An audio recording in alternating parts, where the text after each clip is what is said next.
All right, AP World historians, welcome to Unit 7, Topic 7.14, Economy in the Interwar Period. So, what do I need to know, Mr. D, for Topic 7.4? Put on your listening caps as we tell the little kindergartners and focus. Here's what you need to know. In between World War I and World War II, there were a number of large economic events that occurred in which powerful governments responded in a variety of ways. Some responded to controlling where the state controlled their economy more, but to a lesser extent compared to some other states that used a totalitarian, authoritative way to gain complete control of their economy in this interwar period. So let's see what we're talking about here. Our learning objective is to explain how different governments responded to the economic crisis after 1900. Well, what are we referring to? Let's zoom into the specific historical developments, people. Economic crisis, we're talking about the Great Depression, okay? And a response to the Great Depression is where governments began to take a more active role in economic life.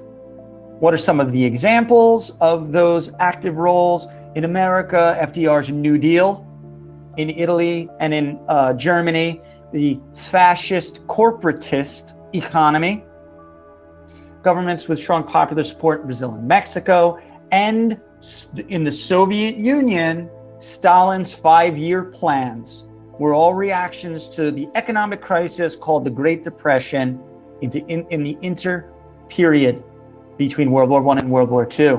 So, again, by the end of this lesson, you're going to explain how Italy and Germany reacted to the Great Depression. I'm adding in the Soviet Union as well. And the United States. So how did the United States, Italy, Germany, and the Soviet Union react to the Great Depression from an economic perspective? Let's take a look. Well, what happened after World War I? After World War I, there was a period of mass consumerism. World War I saw death and destruction on a scale that's arguably immeasurable. And people suffered, and World War I came to an end. So with people who had a means, the rising middle class, had a means to consume, to purchase and buy, they wanted instant gratification to improve their lives. And wow, the Industrial Revolution put out all types of technological inventions that made people's lives easier and more fun, more enjoyment. So you've got mass consumerism, artistic creativity, an explosion where women, middle-class women, they gain new participation in popular culture. Women in Germany, Great Britain, Turkey, the US, they gained the right to vote. That's huge. Important achievements in science. Albert Einstein's the theory of relativity, the knowledge of the atomic structure, understanding of genetics. The US economy boomed like never before. The assembly line, the Model T car, people are traveling, vacations, fashion, let the good times roll. Buy, buy, buy, buy, buy. There was something else that was introduced, especially in the United States of America, credit. You mean I can buy this now even though I can't afford it and I pay later? Buy, buy, buy, buy, buy. Here we go. So you have the assembly line, the Model T, you have the females, fashion, Model T, vacations, the explosion of art and architecture, popular culture, the ball game, the racetrack, the boxing match.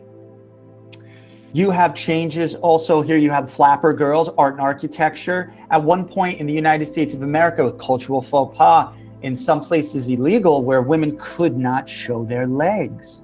And now this is artistic expression like never before. And then what happens? People buy, the factories, the corporations make more, make more, make more. They make too much.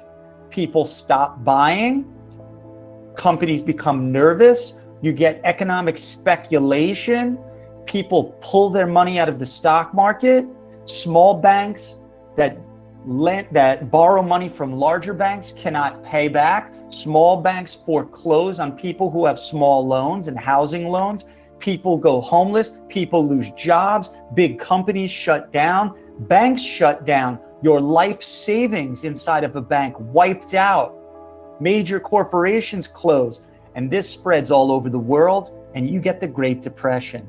This is a consequence of wealth inequality, the unregulated stock market where people are buying, selling, and trading in a way like wildfire that people have never seen before. Too much, too fast.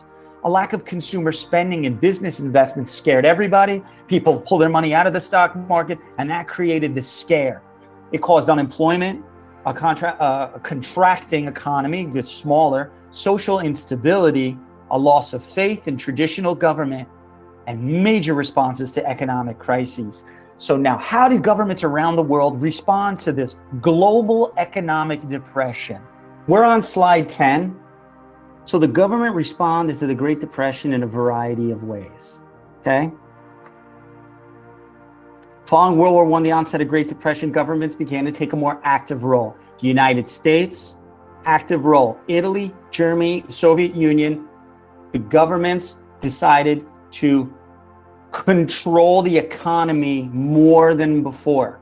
So Germany experienced hyperinflation due to the Treaty of Versailles. The value of their dollar evaporated to the point where people used money in Germany during the Great Depression to insulate their walls as wallpaper. Their money was so useless, and their images of them wallpapering their walls with paper cash. Okay, that's hyperinflation. Italy did not feel they received their fair share during World War I as well. So there was a lot of resentment, and it caused economic changes. Go to slide 11. And you can see how children were affected. Go to slide 12. This was the reality of the situation in the United States, where people became so poor, it was common to sell children to have the rest of your family survive. Okay? Okay. Go to slide 13. Let's start with our first example. You have the United States, you have Italy, you have Germany, and you have the Soviet Union. So, an example of why a country might alter their economies. America was powerful, market-based economy. You know this, free trade, it's a market-based economy. So America was a powerful market-based economy based off of free market until the Great Depression. Once that happened, in the 1930s, conditions got so bad that American government had to create programs that went against free market trade. So programs based off socialism, social programs to help people that can't help themselves. So you're using taxpayer money to help people that can't help themselves. It was part of Franklin Delano Roosevelt, whenever you see FDR, part of his New Deal. Unemployment, Social Security were two major programs under FDR's New Deal, okay? So therefore, they were no longer a pure market-based economy. It's now called a mixed economy. There's some socialist ideas inside of this free market economy. So the government in America grew, and they hired people in order to give people jobs. So the power of the state took more control over the economy in the United States of America. That's what you need to know. Slide 14. Everybody, what happened in Italy and Germany? Well, fascism took hold in Italy and Germany. Fascism was created by Benito Mussolini.